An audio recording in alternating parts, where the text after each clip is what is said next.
Olá pessoal do nono ano, tudo certo por aí? Estou aqui hoje para corrigir os exercícios de aplicação e também os propostos sobre crase, lá das páginas 33 e 34. Eram 6 exercícios que vocês tinham que realizar, certo? Lembrando que eu voltarei neste assunto, nesta matéria assim que retornarmos para a sala de aula, tudo bem? Então não fiquem preocupados.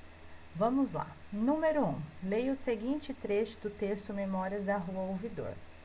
E jantam de luzes à mesa. Por que ocorre a crase neste caso?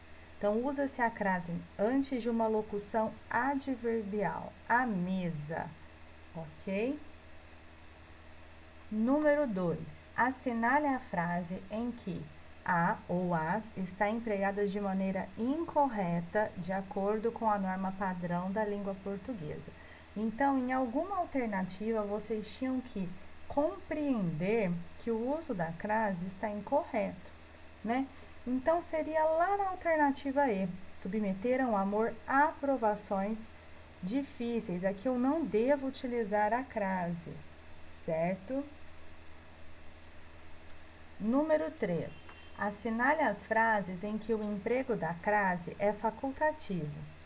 Olha só, pessoal, na última videoaula que eu deixei aqui para vocês sobre crase, eu apresentei, tá? Quando nós podemos escolher o uso da crase.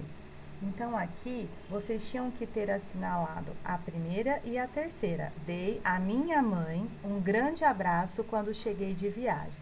Observem, minha é um pronome, né? O que? Possessivo, né? E mãe é um substantivo feminino comum, certo? Depois, lá embaixo, não me referia a Joaquina na carta. Joaquina é um substantivo próprio feminino, então aqui eu posso escolher se eu uso a crase ou não. Exercício número 4. No trecho, jantavam com ele em Pina ao meio-dia. Se o termo em destaque fosse substituído por 12 horas, como ficaria a reescritura desse trecho?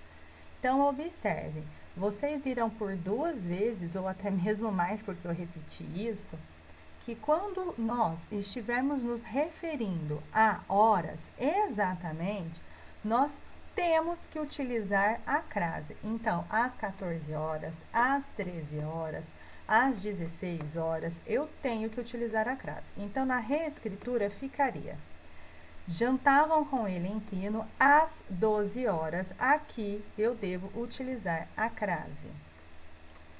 Número 5. Na número 5, vocês tinham que ler este trechinho, né? Excerto é um trecho de um texto, e completar com artigo, né? Ou crase, usando a crase. Então, vamos lá. Talvez espante ao leitor a franqueza com que lhe exponho e realço a minha mediocridade. Então, aqui, a franqueza, tá? Eu devo utilizar um artigo, então não leva a crase. Depois, isso é repetido, olha só, advirto que a franqueza é a primeira virtude de um defunto. A franqueza, então, aqui, um artigo sem o uso da crase. Na vida, o olhar da opinião, o contraste dos interesses, a luta das cobiças, a luta mais uma vez. É artigo, não se usa a crase. Obrigam a gente a calar os trapos velhos, a disfarçar os rasgões e os remendos, a não estender ao mundo as revelações que faz a consciência. Aqui já estava, ele poderia ter tirado esse para vocês completarem, né? E o melhor da obrigação é quando há força de embarcar os outros, embaça-se um homem a si mesmo. Aqui sim, nós deveríamos utilizar o a com crase. E virando a página, vocês tinham aí o último exercício para realizar deste módulo, exercício número 6. Observe as 2 frases a seguir. Desenhei a caneta e desenhei a caneta. qual é a diferença de sentido entre elas? Então, vamos pensar. Desenhei a caneta. Vocês tinham que observar o sujeito da oração, tá? No caso aqui, ó, desenhei a caneta. Alguém, tá? Pegou, porque o sujeito aqui tá oculto. Eu desenhei, né? Alguém pegou uma folha e fez o desenho de um modelo de uma caneta, tá? Já na segunda oração, tá? O que acontece? O sujeito, desenhei a caneta, faz um outro desenho de alguma coisa utilizando a caneta como instrumento. Então, a diferença é que a caneta sem a crase é o objeto direto do verbo desenhei, né?